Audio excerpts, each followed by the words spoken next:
According to recent research by Deloitte, millennials, those between 18 and 35, are far more likely to chop and change jobs compared to other age groups. They say that 1 in 4 millennials changes jobs every year, which costs the US economy $30 billion a year. So what can businesses do about it? Well, let's speak to Roei Deutsch, who is co-founder and chief executive of Jolt. Roei, good to have you with us.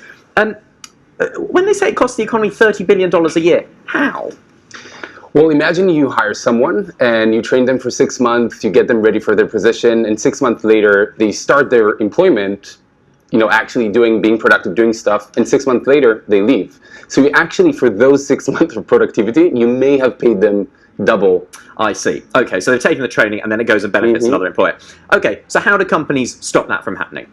Well, that's the one thing everyone are trying to find out, right? So if you look from a millennial perspective, it makes all the sense in the world to switch jobs every year or year and a half. Universities are no longer preparing us for the employment market as previously expected. So we're actually required to constantly acquire skills and connections to stay relevant in the employment market. And changing jobs actually make that happen. As an employer, a millennial employer, when I look at relevant candidates, someone who has been in the job for more than 3 years, something is off with that. Like, we do expect people to kind of get more skill sets and move from one position to another. So when you look from the employer's perspective, if you understand the reason why millennials are leaving their jobs after 2 years, you see it's because they want to learn new skill sets. They want to acquire new skills. So what employers in the United States are struggling to do now is make their workplaces to be more like schools. How do you let a millennial gain something from their employment that's not only money, not only meaning, but also actually acquiring new skills and connections?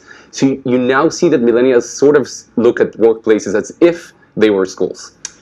Okay, so is it just a case of set up training courses then? Is it as simple as that? I wish it was, but essentially, what we know about learning today is that it's not as simple, right? You go to work for an American corporation, and they'll be wanting to give you all the training in the world, and they'll put instructors in classes, and they'll try to give you training courses. But what actually happens is that it's kind of like dieting and working out. We all want to do it, right? We all want to be fit, and we want to eat healthy, but it's harder to do it than to say it. So employers are doing everything looks right, but then the millennials who just said they only want to learn, they don't come to classes, and they don't actually stay, and they don't engage with it.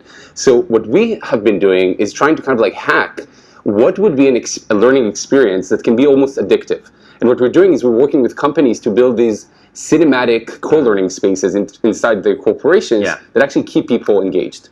And how long have you been with Jolt? I've been with Jolt for 3 years and 8 months So you do a change. You do a change of job. You're a millennial. Surely you're looking around now, no? Not in the near future, no. Okay.